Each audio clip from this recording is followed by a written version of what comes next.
We're going to go now to the press conference outside of Franklin Square as they're getting ready to give us some more information. Let's listen in. There's Sean Vinson. Okay. Corporal Sean Vinson, S-H-A-W-N, last name Vinson, V-I-N-S-O-N, spokesman, Baltimore County Police Department.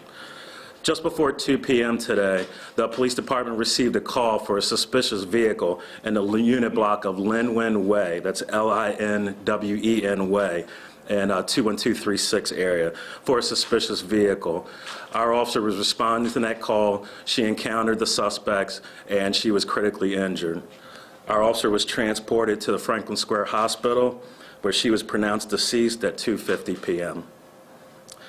This officer would have been a 4-year veteran of the police department. Her anniversary date was in July of this year, and she was assigned to the Parkville precinct.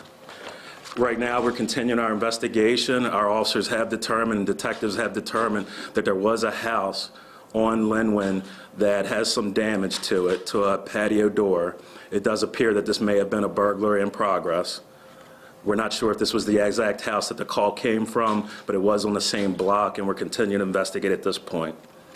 We are actively searching for possibly at least one suspect right now. We continue to search the area. As a result of this, there are 3 elementary schools on alert status right now. No one is allowed to come into the school or no one is allowed to leave the school. Those schools are Perry Hall Elementary, Seven Oaks Elementary, and Gunpowder Elementary. We're asking parents to understand the situation, not to go to the school. Please call the school, speak to the school administrators, and they are actively trying to make arrangements to get the children safely out of the area and to reunite with the parents. We will give updates as soon as we know the school information and where parents can go pick up their children or what arrangements are being made. We're going to continue to speak with school officials and get that information out as soon as possible. Sean, there's some confusion now about the nature of the injuries that this officer suffered. Is there indication she was shot and then run over? Right now, we don't know for sure. We're going to continue to look into it. We probably won't know until an autopsy has been completed by the medical examiner's office. And also, we don't want to confirm anything right now because of the active investigation.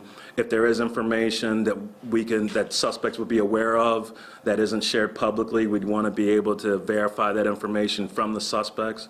So there's a lot of details right now that we don't want to confirm, that we don't want to release, but right now we just don't know. Sean, can you tell us something about this officer, family members, anything at all?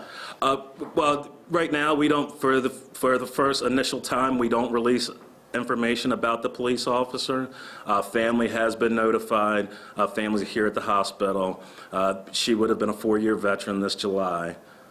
She was doing her job today, responding to a call, encountered these suspects, and was critically injured from this altercation. We're going to try to determine what exactly happened, how our officer lost her life.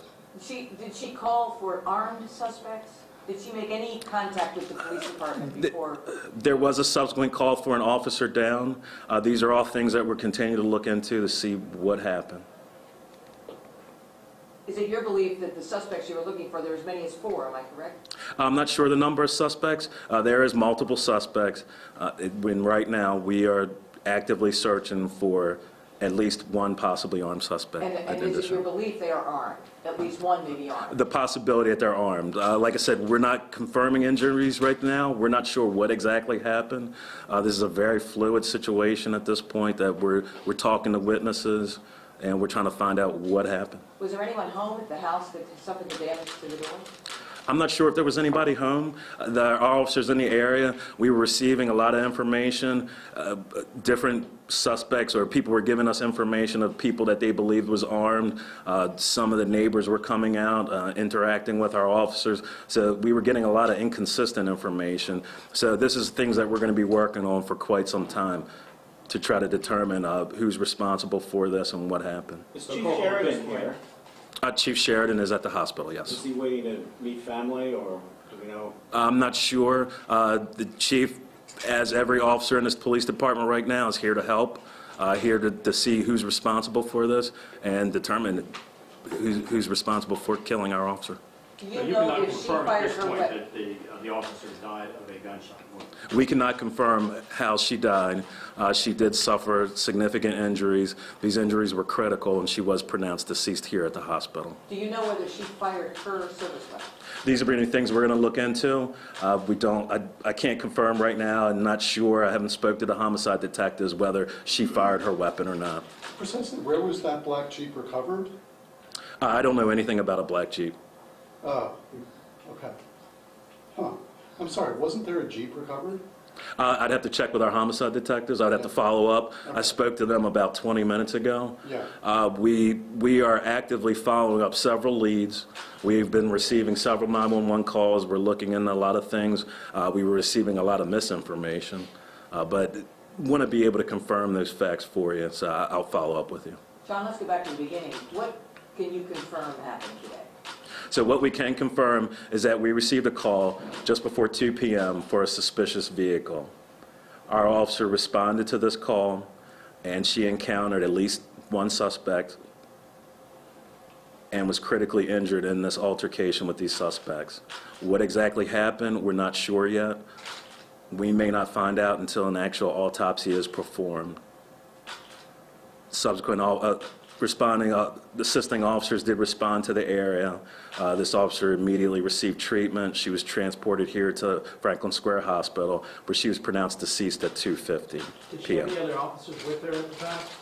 I'm not sure if there were any officers with her at the time. Routinely, we are in our patrol cars alone, single, but it could have been a situation where if the officer's on field training or something like that, but routinely we're in our cars by ourselves. And when you say the other officers responded to a call for an officer down, that was being reported by her or by other people? We were receiving calls from people in the area giving us information. Can you confirm that she was shot? No, we cannot confirm her injuries right now. We probably won't know for sure until an autopsy is performed. And there's also information that we want to be able to actively investigate with. When we determine who these suspects are, we want to be able to interview them and verify the information that they may be aware of or any other witnesses. We think it's crucial to assist in a prosecution of this case, and we don't want to hamper that prosecution in our subsequent investigation. And can you describe the nature and the extent of the search in that very residential area at this hour? Well, so since 2 o'clock, we have been in the area of Bel Air Road, pretty much from Ebenezer Road down to Forge Road in that area. We received several calls for people that believe were suspects. We've been following up on several leads right now.